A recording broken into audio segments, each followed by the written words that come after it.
मागच्या काही दिवसात तुमच्या नजरेत एक बातमी आली असेल. पुण्यात अंमली पदार्थांचा साठा जप्त. सुरुवातीला मिठाच्या पाकिटात अंमली पदार्थ सापडले, पुण्यात मोठ्या रॅकेट समोर, अशाच या बातम्या होत्या. मग नंतर पोलिसांनी छापासत्र सुरू केलं. पुणे, सांगली ते अगदी दिल्ली अशी कित्येक कनेक्शन जुळली आणि 3 दिवसात पोलिसांनी 4,000 कोटी रुपयांचे अंमली पदार्थ जप्त केले. काही महिन्यांपूर्वी पुण्यात ललित पाटील प्रकरण गाजत होतं. तेव्हा ही अंमली पदार्थ आणि पुणे याची चर्चा झाली. तेव्हा नाशिकमध्ये अंमली पदार्थ सापडले होते आणि आता पुण्या मुंबई सोबतच सांगलीचंही नाव चर्चेत आले. थोडक्यात काय, तर हे रॅकेट फक्त महाराष्ट्रातल्या मोठ्या शहरांपर्यंत मर्यादित नाहीये, तर गावागावात हा नाद पोचलाय. यातून होणाऱ्या नशेमुळं आणि यातून मिळणाऱ्या अमाप पैशांमुळेही. पण महाराष्ट्रात अंमली पदार्थ आणायचं, ते गावागावात पोहोचवण्याचं क्रेडिट कोणाला जातं? उत्तर आहे अंडरवर्ल्ड डॉन करीम लाला. मुंबईच्या अंडरवर्ल्ड मधलं मोठं नाव म्हणजे करीम लाला. असा माणूस ज्यानं अंडरवर्ल्डच्या आधीची मुंबई पाहिली आणि अंडरवर्ल्डचा गोल्डन टाइम आहे. कित्येक पिक्चर मध्ये करीम लालाची इमेज तारणहार, गरिबांची मदत करणारा, उसूल पे चलनेवाला अशी दाखवण्यात आली असली तरी त्याच्या साम्राज्याला एक काळी बाजूही होती, अंमली पदार्थ पुरवण्याची. करीम लाला मुंबईत आला पाकिस्तानच्या पेशावरवरून, पण या अब्दुल करीम खानचं मूळ होतं अफगाणिस्तानमध्ये.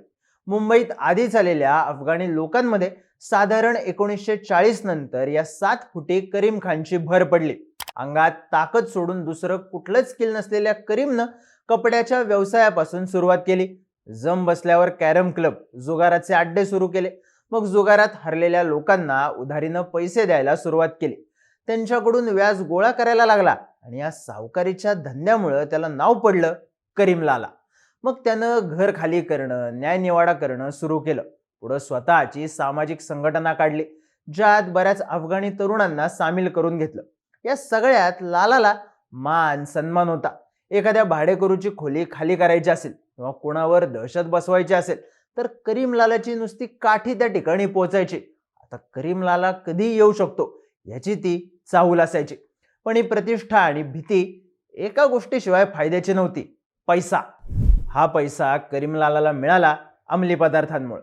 झालं असं की पठाण लोक अफगाणिस्तानवरून येतानाच आपल्यासोबत अंमली पदार्थ घेऊन आले होते, पण व्यसन म्हणून. त्याचा धंदा होऊ शकतो हे समजलं फार मोजक्याच लोकांना. त्यातला एक होता डोंगरीचा रहिवासी पण मूळचा अफगाणी, जुम्मा खान घासवाला. तेव्हा ज्या प्रमाणात हे मार्केट चालायचं ते पाहता घासवाला हा मोठा प्लेअर होता. पण त्याचा पोरगा फारुख घासवाला याला बापाच्या आणि सगळ्यांच्याच एक स्टेप पुढे जायचं होतं. त्याच्याकडे माल होता, पण तो पोचवायला लोक, नेटवर्क आणि हिम्मत हे तिन्ही नव्हतं. पण याच 3 गोष्टी होत्या करीम लालाकडे. घासवालानं करीम लालाला आपला पार्टनर बनवलं. अंमली पदार्थांचा कुठल्या लेवलला धंदा होऊ शकतो हे लालाला समजलं आणि मुंबईच्या सामान्य लोकांपर्यंत अफूच्या पलीकडचे नव्यानं तयार झालेले अंमली पदार्थ पोचायला लागले. करीम लाला पठाणी टोळीचा म्होरक्या झाला होता.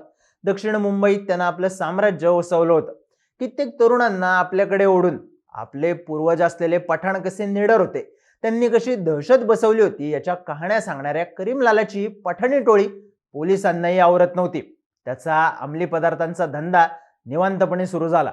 पण हा धंदा वाढवायला लालाकडे फक्त माणसं आणि डेअरिंगच होती असं नाही, तर पोलिसही होते. ज्येष्ठ पत्रकार एस हुसेन झैदी यांनी डोंगरी ते दुबई या पुस्तकात लिहिलेल्या किस्स्यानुसार करीम लालाच्या बैदा गल्लीत पोलीस आले की जाताना त्यांचे खिसे लाच म्हणून दिलेल्या पैशांनी भरलेले असायचे. सीआयडीच्या ऑफिसमध्ये करीम लालाला बोलवलंच तरी तो तिथेही खिशातून पैसे काढून टेबलवर ठेवायचा. पोलिसांशी असलेली बांधिलकी आणि राजकारणाशी चांगले संबंध यामुळं सगळ्या मुंबईत लालाची माणसं आणि लालाचा माल पसरला. त्यात नारी खान सारखा अंमली पदार्थांच्या बिझनेसमध्ये प्रचंड इंटरेस्ट असलेला गँगस्टर लालानं आपला बॉडीगार्ड म्हणून जोडून घेतला. त्याच्या या बिझनेसला आता बरेच फाटे फुटले. मुंबईच्या बाहेर गुजरातमध्येही बस्तान बसलं आणि महाराष्ट्राच्या इतर भागातही. या अंमली पदार्थांच्या धंद्यातून करीम लालाकडे प्रचंड पैसा आला. त्याचं राहणीमान उंची होतच, पण लेमिंग्टन रोडवरच्या आपल्या गेस्ट हाऊस मधून तो आता फक्त मटक्याच्या धंद्यातले आकडे चालवत नव्हता. त्याचा खेळ बदलला होता, मुंबईला नशेच्या विळख्यात घालून. पण त्याच्यामुळं मुंबईतल्या टोळ्यांना आणखी एक नशा सापडली, पैशांची. प्रत्येकाला करीम लालापेक्षा जास्त श्रीमंत बनायचं होतं. लालाला समकालीन असणारे दोन बडे दादा मुंबईत होते, वरदा राजन मुदलियार आणि हाजी मस्तान. वरदा सगळ्या मुंबईत, विशेषतः धारावीत देशी दारूचे अड्डे चालवत होता. त्याचा व्याप आणि प्रभाव मोठा होता, पण वरदाच्या कमाईत वाटेकरी फार होते. हाजी मस्तानला समुद्राचा राजा बनायचं होतं, पण त्याला मनुष्यबळ कमी पडत होतं. त्यानं त्यासाठी करीम लालाशीच पार्टनरशिप केली आणि समुद्रमार्गे होणाऱ्या तस्करीवर आपला पूर्ण होल्ड आणला. पुढं मस्ताननेही अंमली पदार्थांच्या धंद्यात उडी मारली. त्याचं सेपरेट नेटवर्क मुंबईत पुढे पोहोचवू लागलं. पण त्यानंतर परदेशातून वेगवेगळ्या प्रकारचा माल मुंबईच्या किनाऱ्यांवर पोहोचू लागला. हे नेटवर्क हाजी मस्तानचं असलं तरी माल उतरवणारी माणसं करीम लालाची होती. अंडरवर्ल्डची दुसरी पिढी ज्या दाऊद इब्राहिम भोवती फिरत राहिली, त्यानंही अंमली पदार्थांच्या धंद्यात जम बसवला. दाऊदच्या साम्राज्याचा बेस हाच बिझनेस ठरला. बॉलिवूड पर्यंत त्याने हे कनेक्शन पोहोचवलं. या सगळ्यात करीम लालाच्या हातून साम्राज्य निसटलं होतं. त्याचा पुतण्या समद खान लालाच्या नावावर मुंबईत ताकद चालवायचा प्रयत्न करत होता. पण या समद खाननं एकदा रागाच्या भरात दाऊदचा भाऊ नूरा याला मारहाण केली आणि त्याचा बदला म्हणून दाऊदनं समद खानला संपवलं. पुढं करीम लालाचाही मृत्यू झाला. पण अंमली पदार्थ आणि करीम लाला हे कनेक्शन थांबलं नाही. कारण 2021 मध्ये एनसीबीनं कारवाई करत मुंबईतले रॅकेट उद्ध्वस्त केलं, तेव्हा त्यांना चिंकू पठाण नावाचा एक माणूस सापडला. या चिंकू पठाणनं दक्षिण मुंबईतच अंमली पदार्थ बनवण्याची फॅक्टरी काढली होती. त्याच्या फॅक्टरीवर रेड पडली तेव्हा त्याच्याकडे अंमली पदार्थ, बंदुका आणि 4 कोटी रुपये सापडले. सुरुवातीला तो दाऊद कंपनीचा माणूस आहे अशी चर्चा झाली, पण नंतर या चिंकू पठाणची खरी ओळख समोर आली. हा निघाला करीम लालाचा नातू. हे सगळं जानेवारी 2021 मध्ये घडलं. त्यानंतर पोलिसांनी चौकशीच्या फैरी घेतल्या. धाडसत्र सुरू झालं आणि आणखी 4 तस्करांना पकडल्यावर त्यांना या लोकांच्या बॉसचं नाव कळलं, करीम लाला. सुरुवातीला पोलीस आणि एनसीबीचे अधिकारीही करीम लाला हे नाव ऐकून गोंधळून गेले.